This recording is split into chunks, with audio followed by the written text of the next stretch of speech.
Bonjour chers camarades boursicotteurs, j'espère que vous allez bien. Les marchés me semblent déconnectés et tout ça pourrait très mal finir. Dans cette vidéo, je vous explique pourquoi. Avant de commencer, je vous rappelle s'il vous plaît de simplement vous abonner à la chaîne en cliquant sur le bouton s'abonner sous la vidéo si ce n'est pas déjà fait. C'est un petit geste mais qui m'aide grandement.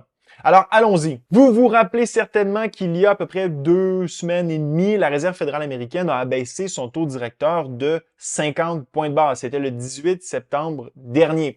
Que voulait accomplir la Réserve fédérale américaine en abaissant son taux directeur? C'était d'assouplir la politique monétaire pour enlever un peu de poids sur le dos des consommateurs et des entreprises américaines afin d'éviter que l'économie américaine entre en récession, afin d'éviter que le marché du travail se détériore davantage. Donc, en assouplissant la politique monétaire, la Fed cherche à faire abaisser les taux d'intérêt dans l'économie américaine afin que ce soit plus facile pour les consommateurs d'emprunter, plus facile pour les entreprises de refinancer leurs dettes et plus facile pour les acheteurs de maisons de s'acheter une maison et pour les constructeurs de construire de nouvelles maisons. Bref, pour stimuler l'économie. Or, qu'est-ce qui s'est passé depuis que la Réserve fédérale américaine a baissé son taux directeur de 50 points de base?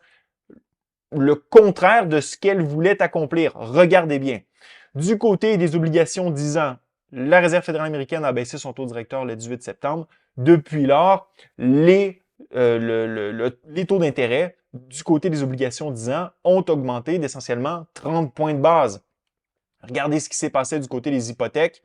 Donc, les taux d'intérêt hypothécaires sur les hypothèques 30 ans aux États-Unis, regardez ce qui s'est passé. Essentiellement, 45 points de base de hausse du côté des taux hypothécaires.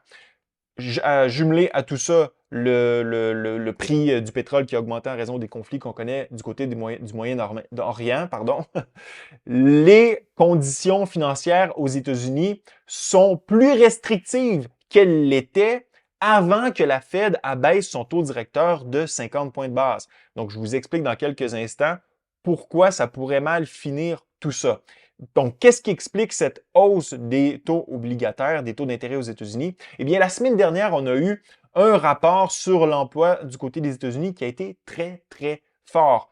Au-delà des anticipations. Essentiellement, 254 000 nouveaux emplois ont été créés. Et non seulement ça, on a revisé à la hausse les créations d'emplois des mois de juillet et du mois d'août. Par exemple, pour le mois de juillet, on est passé de 89 000 nouveaux emplois créés à 144 000. Et pour ce qui est du mois d'août, on est passé de 142 000 à 159 000 nouveaux emplois. Essentiellement, au courant de ces 2 mois-là, il y a 72 000 nouveaux emplois qui ont été ajoutés à ceux qui avaient déjà été annoncés. Donc, l'état du marché de l'emploi aux États-Unis semble beaucoup plus fort que ce qu'on pensait, du moins avant que la Fed annonce cette baisse de 50 points de base. Alors là, pour aller un petit peu plus loin du côté des données de l'emploi, le taux de chômage qui, lui, s'est mis à rebaisser. On était à 4,3 et maintenant, on est à 4,1. Donc, si vous allez voir du côté du Household Data, on se rappelle qu'il y a deux rapports de l'emploi qui sont publiés aux États-Unis. Le Household Data qui, lui, vise à questionner les ménages et l'Establishment Survey qui, lui, questionne les entreprises. Du côté du Household Data, essentiellement 430 000 nouveaux Américains sont entrés à l'emploi au mois de septembre. Par contre, il y a un petit bémol. Si vous allez fouiller un peu plus loin, et ça a été publié sur la twittosphère, donc je ne prends pas le mérite d'avoir trouvé cette donnée-là. Ce qui se passe du côté du Household Data, regardez les emplois qui ont été créés du côté du gouvernement.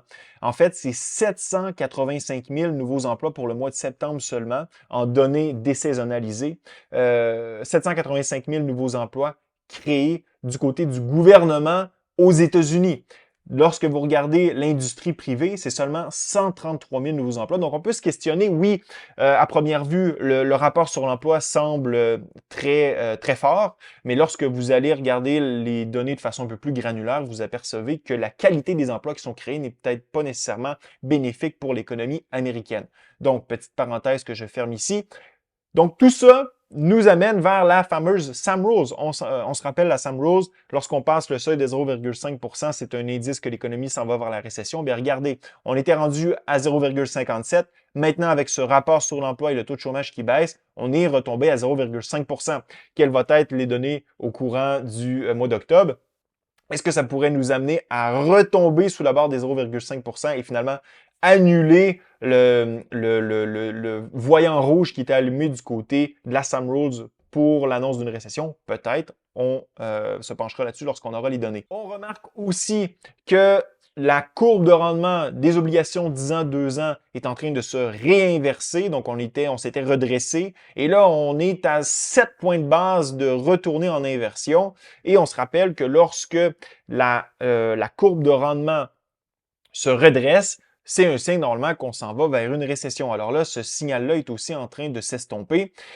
Les services PMI, donc le Purchaser Manager Index, qui lui nous indique si, en fait, c'est les gestionnaires d'entreprise qui nous indiquent si l'entreprise pour laquelle ils travaillent est en croissance, se maintient ou se détériore, les conditions économiques. Alors là, du côté des services PMI, on a eu un grand bond en avant. On était passé sous la barre des 50, ce qui était un indice récessionniste, comme ça a été le cas en 2020, en 2008 ou en 2001-2002. Et là, on a fait un grand bond en avant. On est repassé à 54, ce qui nous indique que finalement, l'économie du côté des entreprises n'est peut-être pas si pire que ça. Du côté des créations d'emplois d'une année à l'autre, on remarque qu'on est loin d'avoir le signal récessionniste qu'on a eu, par exemple, en 2008, qu'on a eu dans les années 2000 ou dans les années 90, où les créations d'emplois passent à zéro. On est essentiellement de retour à où on était avant la pandémie. Donc, on semble vouloir se normaliser. La tendance semble être à la normalisation. Même chose du côté des ouvertures de postes. Oui, les ouvertures de postes ont grandement baissé depuis quelques mois, mais on est essentiellement au niveau où on était avant la pandémie. Donc, il n'y a pas nécessairement d'inquiétude à avoir de ce côté-là non plus pour l'instant. Maintenant, les marchés s'inquiètent que l'inflation va augmenter parce qu'on a un marché de l'emploi qui est résilient et on aurait dû avoir des conditions financières qui étaient assouplies avec l'intervention de la Fed. Donc, ça a poussé les taux obligataires à la hausse. Les plus récentes données de l'inflation vont être publiées demain du côté des États-Unis. Donc, ça va confirmer ou infirmer le mouvement qui s'est passé du côté des taux d'intérêt aux États-Unis. On s'attend à 2,3 pour ce qui est de l'IPC global et à 3,2 du côté de l'inflation fondamentale. Donc, effectivement, si on a des données inflationnistes qui sont inférieures à ce qu'on prévoit, alors là, vous allez probablement voir les taux obligataires baisser. Si par contre, on a une surprise à la hausse, donc on vient probablement confirmer le mouvement à la hausse du côté des taux obligataires. Et tout ça risque de forcer la Fed à intervenir. La Fed qui, pour l'instant, ne s'inquiète pas vraiment de l'inflation. Pour ce qui est des prévisions de taux d'intérêt, avec ces hausses de taux d'intérêt aux États-Unis du côté des marchés, ben, on est en train d'escompter de plus en plus. Évidemment, on n'est pas là encore à 100%, là, mais à 21% qu'il n'y aurait pas d'ajustement de la Réserve fédérale américaine pour ce qui est du taux d'intérêt, parce qu'avec l'emploi qui se maintient, parce qu'avec les peurs que l'inflation soit plus résiliente, donc la Fed pourrait se retenir et avant d'intervenir de nouveau du côté des taux d'intérêt. Bien sûr, les marchés boursiers, eux, font fi de tout ça. Du côté du S&P 500, les gains continuent jour après jour. Et ça ne semble pas prêt de s'arrêter, mais tout ça pourrait mal finir. Regardez les valorisations du côté du marché boursier. On est au-delà d'où on était en 2008, au-delà de où on était en 2000, pardon, au-delà de où on était en 2007. Et au-delà de où on était après la pandémie, selon l'indice qui est suivi par Warren Buffett. Donc, tout ça pourrait effectivement mal finir. Pourquoi? Bien, je vous explique pourquoi. Parce que les marchés ont fait le contraire de ce que la Fed s'attendait en abaissant son taux directeur. Donc, les conditions financières présentement sont plus restrictives qu'elles l'étaient avant que la Fed ajuste sa politique monétaire, ce qui veut dire que même si du côté des marchés boursiers, on ne semble pas le voir, on se rapproche plus d'une détérioration de l'économie avec les marchés obligataires qui agissent ainsi. Et si effectivement, à travers les données, les conséquences de l'ajustement à la hausse des taux d'intérêt aux États-Unis sont dévoilées, et bien là, vous pourriez voir les marchés boursiers qui réagissent à tout ça. On a encore une fois deux camps qui s'affrontent. On a le camp de ceux qui disent le marché de l'emploi est en train de se normaliser et non de se détériorer.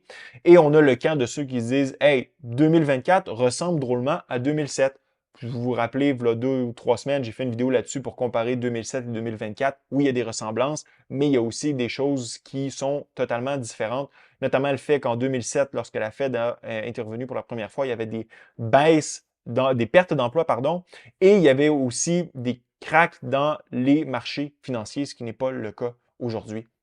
Donc, laissez-moi savoir dans la zone commentaire si vous pensez comme moi que les marchés sont déconnectés et que tout ça pourrait mal finir si les conditions financières continuent d'être de plus en plus restrictives malgré l'intervention de la Fed. D'ailleurs, ça pourrait pousser la Fed à intervenir davantage, contrairement à ce que pensent les marchés obligataires présentement. Dans la zone commentaire, ce fut un plaisir d'être avec vous. À la prochaine.